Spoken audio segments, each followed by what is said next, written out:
un legionario romano in marcia bruciava 6.000 calorie al giorno, più di un ciclista professionista del Tour de France, più di un minatore in una cava di pietra. E lo faceva con 30 kg di equipaggiamento sulle spalle, sotto il sole d'agosto o nella pioggia di novembre, per 30 chilometri al giorno, ogni giorno, per mesi. Questo dato non è un'esagerazione retorica, è aritmetica militare. Ed è il primo segnale che quella che chiamiamo Legione Romana non era un esercito nel senso tradizionale del termine. Era qualcosa di più freddo, più sistematico e incomparabilmente più efficiente. Dimenticate il bronzo lucido dei film di Hollywood. Dimenticate i discorsi epici sotto un sole perfetto e i mantelli rosso sangue che fluttuano puliti nel vento. L'immagine che il cinema vi ha venduto è una menzogna estetica, una patina di romanticismo stesa su una realtà che era, in verità, una spietata operazione di ingegneria biologica e burocratica. Roma non costruì un esercito di eroi, costruì una macchina, e come tutte le macchine si capisce davvero solo smontandola pezzo per pezzo.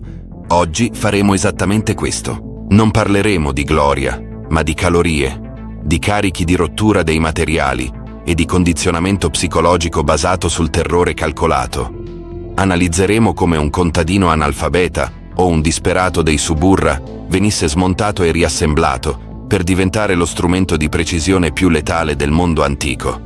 Tutto iniziava con la probatio. Non immaginatela come un reclutamento romantico, ma come un'ispezione di qualità in una catena di montaggio. Il medicus, il medico militare, non cercava la salute nel senso astratto, cercava la resistenza strutturale.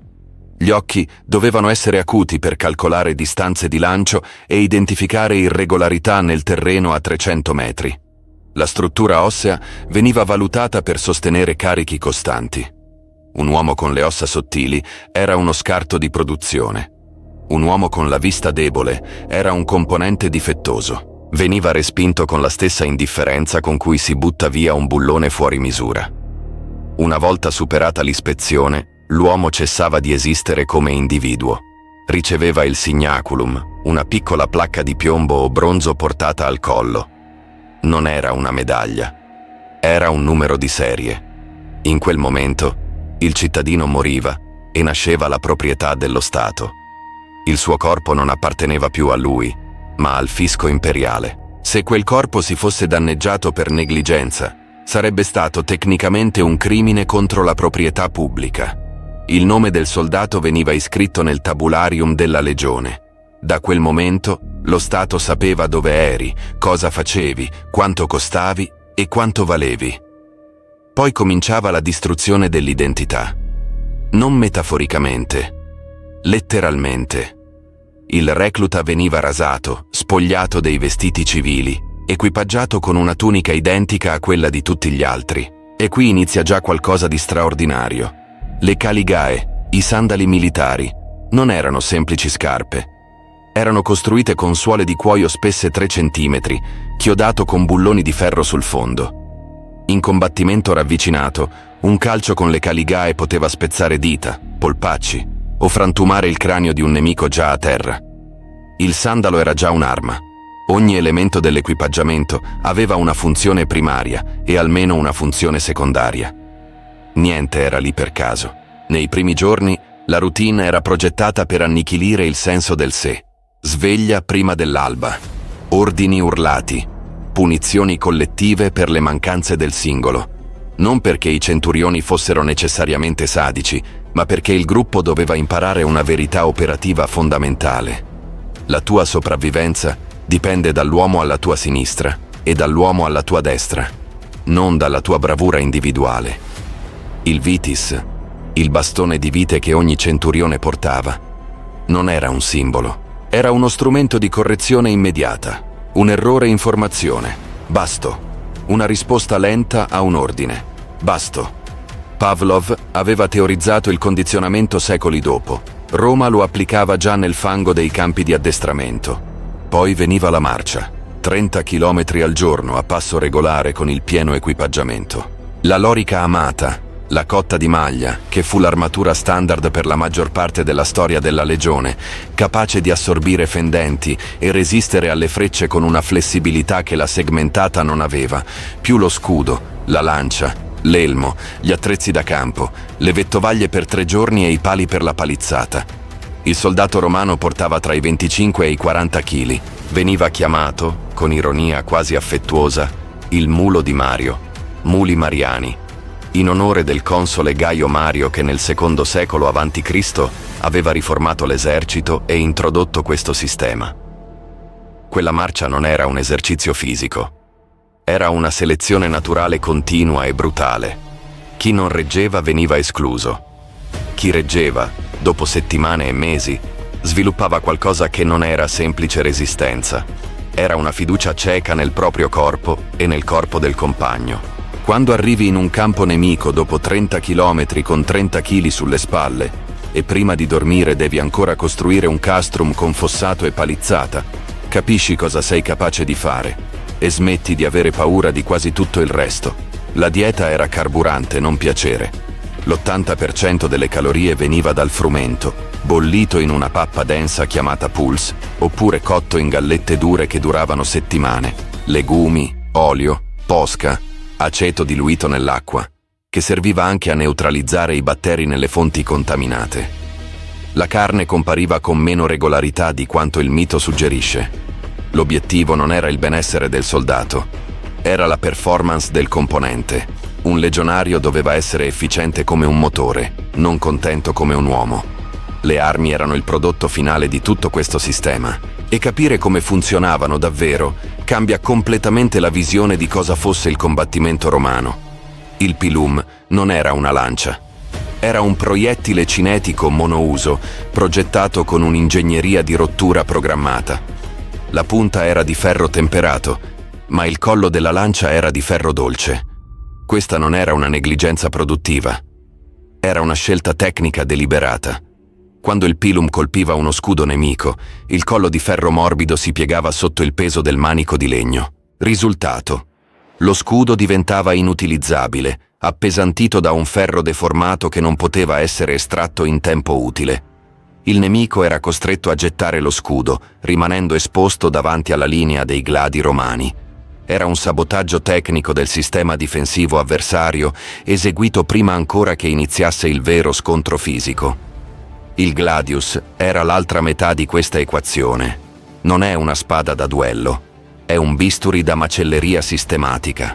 Corto meno di 60 centimetri, perché in una mischia serrata, dove i corpi sono pressati l'uno contro l'altro, una spada lunga è un intralcio. Il legionario non fende l'aria con gesti ampi. Punge. Un affondo di 5 centimetri nell'addome è sufficiente per causare una peritonite letale nel giro di ore. Il sistema di combattimento romano era basato sull'economia del movimento, minima esposizione, massimo danno. Era una chirurgia di massa eseguita nel fango, ma le armi da sole non bastano. La vera arma era il condizionamento. Nel campus, il campo di addestramento, i nuovi reclute lavoravano con armi di legno che pesavano il doppio di quelle reali. Ore e ore di ripetizione del ciclo. Parata con lo scudo, urto frontale, affondo con il gladio, passo avanti. Se riuscivi a manovrare un gladio di quercia da 3 kg per ore senza perdere la postura, l'arma d'acciaio reale sembrava leggera come uno strumento di precisione. I campi doctores, gli istruttori, non cercavano l'eccellenza tecnica nel senso atletico, cercavano l'automatismo. Un uomo che pensa durante il combattimento è un uomo che può esitare. Un uomo che esita è una crepa nell'armatura della legione. Una crepa si propaga. Immaginate ora il silenzio prima della battaglia.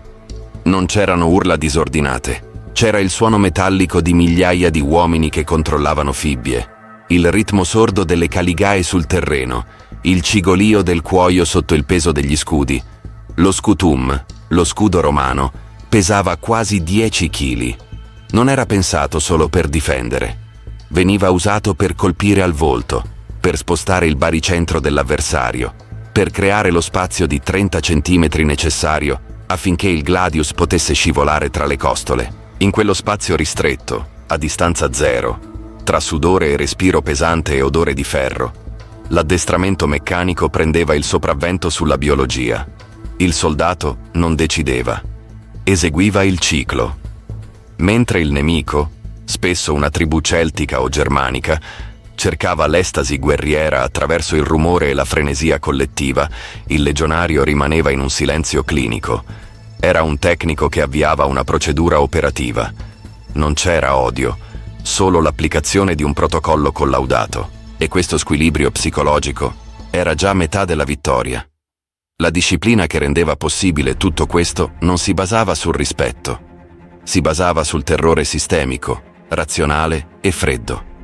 Il culmine di questa logica era la decimatio. Se un'unità mostrava codardia in battaglia, non venivano puniti i singoli colpevoli, veniva punito il sistema. Si estraeva a sorte un uomo ogni 10 e i restanti 9 erano obbligati a bastonarlo a morte. Non importava se quell'uomo avesse combattuto valorosamente, non importava se fosse un veterano. Il messaggio era puramente matematico. La colpa collettiva richiede un sacrificio statistico. La probabilità di morire per mano dei propri commilitoni era reale e calcolabile. Questo trasformava la paura da emozione irrazionale a forza idraulica, una pressione costante che spingeva la linea in avanti, perché indietreggiare era più pericoloso di avanzare. La macchina, però, non era fatta solo di muscoli e ferro. Era fatta di carta e inchiostro. Ogni legione aveva il suo tabularium, un ufficio amministrativo che tracciava ogni aspetto della vita del soldato. Lo stipendio, i risparmi depositati nella banca della legione, le punizioni ricevute, i meriti accumulati, l'equipaggiamento assegnato. La rete burocratica seguiva il legionario dall'approbazio fino alla onesta missio, il congedo onorevole dopo 20 anni di servizio. Questo legame economico era potente quanto quello disciplinare. Lo Stato ti doveva denaro e tu dovevi sopravvivere e vincere per riscuoterlo. La guerra era un investimento. La vita del soldato era il collaterale. Questo sistema, però, aveva un prezzo corporeo che i manuali militari non registravano. Le ossa di un veterano dopo 20 anni di servizio erano un catalogo di traumi da stress. Microfratture calcificate nelle tibie, degenerazione delle vertebre lombari, usura severa delle articolazioni del ginocchio. Le autopsie di resti legionari mostrano la stessa firma biologica di un lavoratore a cottimo del XIX secolo, non di un guerriero eroico. Non erano gli dei a consumarli. Era il peso costante dell'impero che portavano sulla schiena, ogni giorno, per 20 anni. Eppure questa macchina aveva dei punti di attrito che nessuna ingegneria poteva eliminare completamente. Funzionava in modo quasi perfetto in campo aperto, su terreni conosciuti, con linee logistiche intatte. Ma il sistema era così integrato, così dipendente dalla comunicazione acustica e visiva, così strutturato intorno alla formazione compatta, che bastava rompere un ingranaggio critico per far collassare l'intero meccanismo. La rigidità che la rendeva invincibile diventava una condanna a morte nell'imprevisto. La pioggia non è un evento meteorologico per una legione in marcia, è un reagente chimico. Quando l'acqua penetra nelle giunture dell'armatura, il ferro inizia il processo di ossidazione contro il petto del soldato. Il cuoio delle cinghie si gonfia, perde elasticità, morde la carne già piagata dal carico. La suola delle caligae si ammorbidisce nel fango, perdendo la presa metallica che su terreno secco rendeva ogni passo un'arma. In questo scenario, la macchina perfetta descritta nei manuali di tattica inizia a mostrare le sue crepe strutturali, e nelle crepe entra la foresta. Immaginate Teutoburgo non come un campo di battaglia eroico, ma come il sito di un disastro industriale. Settembre dell'anno 9 d.C. 3 legioni, la 17B, la 16D e la 19B, guidate dal generale Publio Quintilio Varo, si muovono attraverso la foresta di Teutoburgo nel nord della Germania, avvertite da una fonte fidata che una rivolta locale richiede intervento immediato. Quella fonte era Arminio, un principe germanico cresciuto a Roma, formato nell'esercito romano, completamente consapevole di ogni punto debole del sistema. Quello che Arminio organizzò non fu un contrattacco militare, fu un audit del fallimento della macchina. La colonna romana si estendeva per quasi 20 chilometri, attraverso un corridoio stretto tra la collina e le paludi. Era una struttura impossibile, nessuna possibilità di dispiegarsi in formazione, nessuna visibilità laterale, nessuna superficie soda per sostenere il peso coordinato degli scudi. Il sistema romano si basava sulla comunicazione visiva e acustica. La vista delle insegne, il suono dei cornicines. Quando la nebbia e gli alberi spezzarono queste linee, l'algoritmo collettivo smise di funzionare. Senza l'input del centurione, senza la spalla del commilitone a premere contro lo scudo, il legionario tornò a essere un individuo. E l'individuo, nel sistema romano, era stato deliberatamente svuotato di iniziativa per costruire obbedienza cieca. In quella foresta, migliaia di uomini morirono perché non sapevano operare fuori dalla procedura. Il terrore psicologico in quelle condizioni non nasceva dalla paura del nemico, che colpiva dai fianchi e scompariva tra gli alberi prima di poter essere identificato. Nasceva dalla perdita del segnale. Un legionario addestrato per anni a reagire agli ordini del centurione, improvvisamente senza ordini, senza formazione, senza lo scudo del compagno a sinistra, non era più uno strumento di precisione.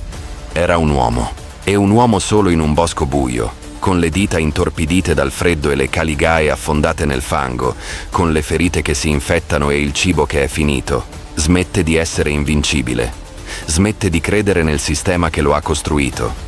Soldati che tentavano ancora di affilare il gladius con pietre bagnate nel mezzo di una ritirata caotica, non perché ci credessero ancora, ma perché era l'unico rito rimasto. Il fango entrava nelle piaghe ai piedi. Le infezioni avanzavano senza che i medici potessero operare nel caos. Il fetore di quella foresta non era quello della gloria epica. Era quello della cancrena, del ferro arrugginito e del sudore di uomini che avevano smesso di sperare. 20.000 soldati, eliminati in 3 giorni. Non perché il nemico fosse superiore in tecnica o in numero, ma perché la macchina era entrata in un ambiente per cui non era stata progettata, guidata da un comandante che aveva ignorato i segnali di attrito fino a quando fu troppo tardi. Augusto, si dice, passeggiasse nei suoi appartamenti urlando «Varo, rendimi le mie legioni!». Non era disperazione sentimentale, era la reazione di un amministratore che aveva perso 1/3 della sua capacità produttiva in un colpo solo. 3 numeri di legione, 17esimi, 18esimo, 19, non vennero mai riassegnati. Nella logica burocratica romana era come cancellare 3 centri produttivi dal registro aziendale. Il lutto era reale, ma la sua natura era contabile. Qui sta la verità che Hollywood censura sistematicamente. La Pax Romana non fu costruita sulla civiltà. Fu costruita su una gestione oculata dell'ammortamento umano. Gli uomini estratti dai campi dell'Italia e delle province per essere inseriti nella macchina legionaria non erano volontari romantici in cerca di gloria.